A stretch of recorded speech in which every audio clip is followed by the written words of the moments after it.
Hi guys, welcome back to Life with Dinzo. If you're new here, my name is Dinley, and yeah, welcome to my vlog. Today is Sunday, and I always love doing these vlogs on Sundays because this is when I've got some free time whereby I can sit in front of a camera and just talk about what's been happening over the last 6 years. So if you're new to this vlog, basically I am talking about my experience living in Melbourne, Australia over the last 6 years. I get to just tell you how life has been, and if I can be able to inspire one or two people out there, then I guess I've done my job. So that is basically what my vlog is all about. It was Valentine's week, and I hope you guys had a lovely Valentine. I know mine was. I went to this really cool cottage in regional Victoria. I went with my partner Isaac. We stayed there overnight. First time going overnight without the baby. First time actually leaving the baby at home, which was very nerve-wracking. But it was good. It was good to have some alone time. The cabin was so beautiful. The drive was, I think, 1.5 hours to get there. And then it's a couple of cottages all together. They've got different sort of names, like we were staying in the music room. No, we were staying in the green room. There's the music room, there's the rose room. There's all different types of cottages, and the reason why we chose the green cottage is because it's got a private spa, and we're literally in the middle of a meadow. So honestly, like outside we could see deers. They're coming there, they're grazing and going back. So it was so magical. So yeah, that's how my Valentine was. So I'm gonna show you a small snippet of how everything went on.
So I hope you guys had a lovely Valentine, and you've had a lovely week, or rather you've had a lovely 2 weeks since the last time I was on YouTube.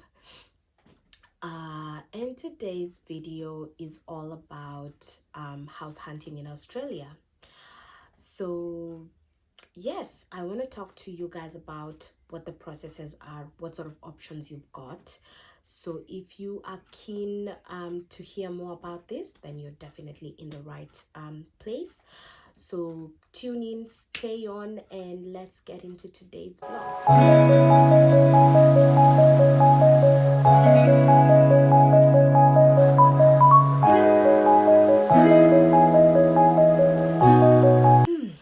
Okay.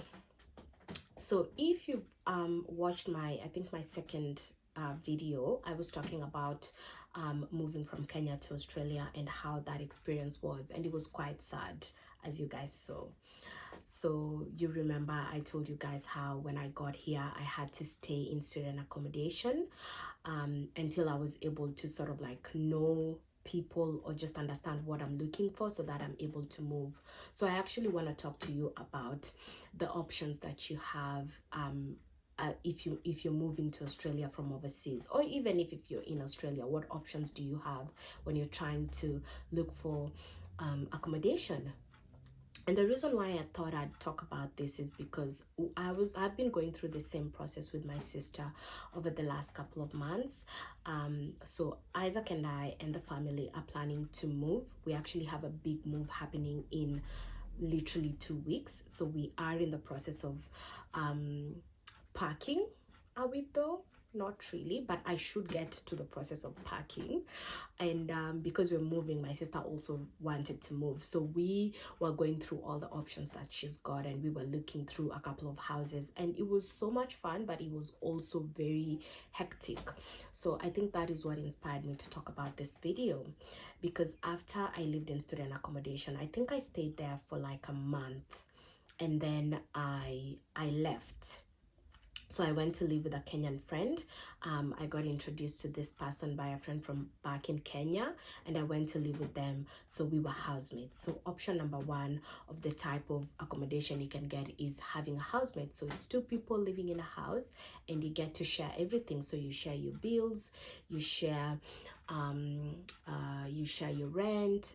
Sometimes you can share your shopping. It just depends on what type of arrangement you have with this person. So for us, in the beginning, we were sharing everything, but then at some point, we stopped sharing the shopping because it just felt like both of us were using different type of stuff. So we just it just didn't make sense. So the only things that we kept on sharing was bills and the rent. So having a housemate is really nice, especially if you know the person. It's good because it feels like home. It feels like you're living with a sister.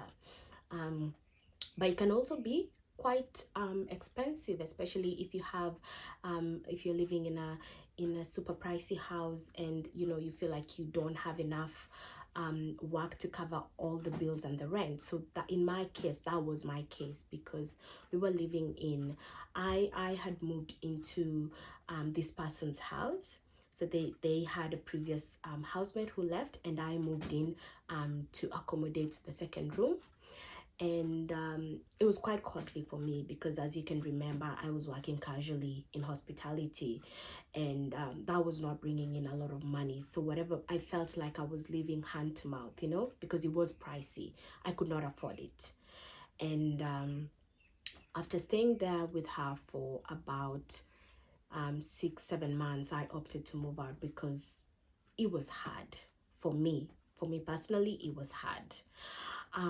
So when I moved, I went back into student accommodation. Yes, I know you're thinking, why did I leave school accommodation? Well, in the unit that I was in, they had two different types of accommodation. They had the ones that are inside the campus and the ones that are off campus. So um, my best option was to get the off-campus accommodation, because it's like a share house, which is the second type of accommodation you can get. So it's a building full of houses, and it has 3 rooms, a common living area, a kitchen, bathroom, and toilet that you share with 2 other students. And this one was the best option for me because it included the bills, so I did not have to pay for bills. So I don't have to pay for electricity, I don't have to pay for Wi-Fi, I don't have to pay for water bill. It's basically just the rent. And for me, that one was very suitable because I was a student, and I was only working 40 hours a week, so that was quite 40 hours a fortnight, sorry. So that one was quite suitable for my preference. So yeah, the second option that you can get in Australia is living in a share house. So a share house is a house. It could have up to 9 or 10 bedrooms. I've seen really big share houses, and it's all random people living there. There's boys, there's girls, there's couples. I've never really seen a share house with a family, but that's the type of accommodation that it is. So you get to rent your own room. Some of them are self-contained, so you could have a bathroom and a toilet in, but others you actually have to share one bathroom and toilet, or maybe they've got 2. And it's random people, so the only spaces that you get to share are like the living area, the kitchen, the toilet, the bathroom, and maybe the backyard or things like that. So I know when my cousin moved here, she actually stayed in a share house, and she absolutely loved it because she ended up making so many friends, and she ended up having such a good time living there. But with her, because we both came around the same time, she actually stayed in an Airbnb for I think 2 weeks while she was looking for accommodation. So yeah, so that's another option. I mean, if you don't know anyone and your school doesn't offer school accommodation, you could actually come and live in an Airbnb as you find the type of accommodation you're looking for. So the second type of accommodation that I've seen a lot of people gravitating towards is share house, because with share house, first of all, everything is cheap. Imagine sharing the bills and the rent with 9 other people. Definitely it's going to become very, very affordable. The only problem with share houses is that it lacks privacy because you're living with different people, so you don't know who you're living with. So you might, like in my case, you might not be comfortable because you want to live with people that you know. But it does end up being a very suitable option for someone. Yeah, so I know that even sometimes as a couple you could opt to live in a share house, which is self-contained, so you have your own bathroom and toilet, and then when you're ready to like find your own like your own place, then you move into your own house. Which brings us to the third option. You could actually rent your own place. So you could rent a 1 bedroom, a 2 bedroom, three, four, whatever your preference is. The renting process is very interesting over here because it's not like in Kenya where you go and there's a caretaker and you're like, hey, is there like um, a room or a house available in this unit? And this person is like, yes, we've got like a 1 bedroom on the 4th floor. And you're like, okay, fine. What do I need to do? You need to pay your rent and a deposit, and then you move in. Very easy. But over here, when you're actually looking for a house, you have to put in time and effort. Like, number one, you have to put in an application form. So this is something I was doing with my sister. So we were going, first of all, you go onto an app. So there's real estate, there's domain, there's several apps online that you can go and try to find accommodation. So we were going online with booking an inspection. So you check to see if there's an inspection date available, or you actually have to email the agents to see if they've got an upcoming inspection date so that you can be booked into that. So because when you go to view the house, they'll actually check the inspection list to see if your name is there. And if your name is not there, then you have to register again. But if your name is there, it's all easy peasy. So yeah, so that's the first option. That's the first thing that you have to do. Then when you go view the property, they usually send you a link to apply for the house if you're keen, if you're happy. So we were looking for 1 bedroom apartments, and they were quite costly. Honestly, they were very costly. You would rather live in a 3 bedroom or a 4 bedroom house as compared to living in a 1 bedroom apartment, because value for money, like again, as I'm saying, this was just based on our experience. For other people, it could be what they're looking for, and if that's what you're looking for, then I always say apply as soon as possible. I mean, I remember we went to view this house in Clifton Hill, and it was such a beautiful apartment, but it had over 50 people coming to view the house. So competition is stiff, you guys. Competition is very stiff. So if you are keen to get an apartment or a house, as soon as you've identified what you're looking for online and you've put in an inspection date, I would say apply online for that house. Just put in your application if there's option for that, or as soon as you've gone and viewed the house, put in the application, because people, I mean, competition is really high. And the things that you need to have is you need to have 3 pay slips. So you get paid every 2 weeks, so you need to have 3 pay slips ready. You need to have references ready, because they do ask for references from your previous landlord, and also they do ask for a reference from an employer. So make sure you have those handy and you know who you're going to use. And then what else? I think those are three things. So you need to have your pay slips, references. Some of them ask you to write a bio, so like a short uh, introduction, just to say who you are and what you're looking for and why you're wanting to move.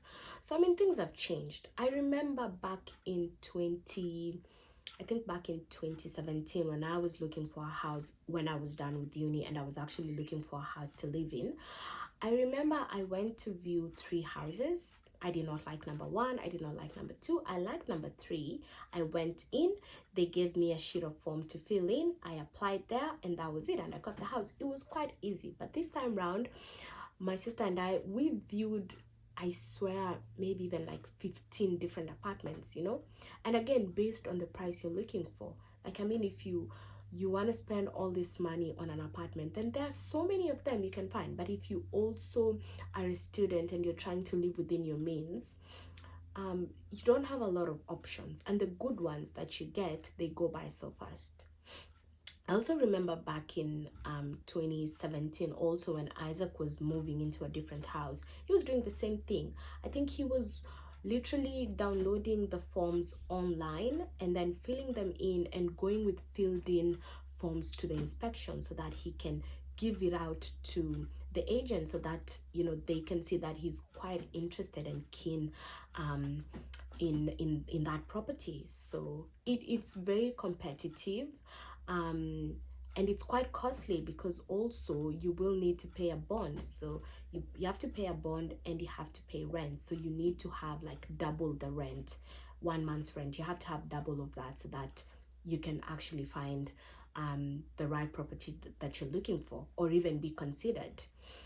Yeah, but that is option number three. Yeah, finding, I guess, finding a house to live in. And then I also know of an option that I did try to look into. It's called Flatmates. So there's this app called Flatmates, where you can go and people are looking for flatmates. So it's kind of like a share house, but not really. I think it's like maybe one or two people looking for a third flatmate to live with them. And they're also quite cost effective. They're not very expensive options. So I remember I did also look at a couple of houses through Flatmates, but I was not very comfortable. I think living overseas, being very young, being very new and green, I was kind of skeptical. I was scared, because I remember I got this really nice house close to uni. It had one flatmate. He was mid 40s, I think. And I went to view and I liked it, but then I think I was just scared. Maybe because this is not what you're used to back in Kenya. So I was like, maybe not. Maybe let me just wait and see if I can find something else. So yeah, so those are four options that I've given you. I also know of a fifth option, and something that we've actually done is like housing a new student. So let's say some agencies, even from Kenya, they know of families overseas that can actually take on a student, and you can stay with them for a period of time until you're ready to move. And I remember Isaac and I took on one student back in 2018, and we stayed with her for nearly a full year. She was so amazing. That's another option. I know that like places like churches, or even if you're on Facebook, you can go into the Kenyans in Melbourne group, and you can ask to see if there's a family that is willing to accommodate. Yeah, so I guess knowledge is power. Knowing what you're looking for will help you find the right kind of accommodation that you're looking for. Yeah, so for me, I think I opted to go back to school accommodation because it was efficient and it made the most sense. And then after uni, I was able to get my own house. I did have a housemate. We did stay together for nearly a full year. It was really nice. And then after that, I moved in with my partner, and we've been living together for all this time. Yeah, so I think those are the options that I know. I don't know if you guys know any other options that you can tell people. And if you do, then yeah, happy for you to share them with me. But yes, yeah, so I think that's it for today's video. I think it's short and sweet. I think I've hit all the notes. But yeah, like I said, if you ever come across my videos, if you're moving to Australia and you feel like you need to talk to someone, or you just want to know someone, then here I am. I'm in Melbourne, so I'm really happy to help, give you pointers, share my experience with you, and hopefully it can I guess boost your confidence and make your transition here so much better than mine was. Yeah, so thank you guys for watching. Next week's video is going to be really fun. I'm doing a fun project at home. It's a DIY, so I encourage you guys to, I guess, subscribe and turn on the notifications, and I'll see you guys in my next video. Bye.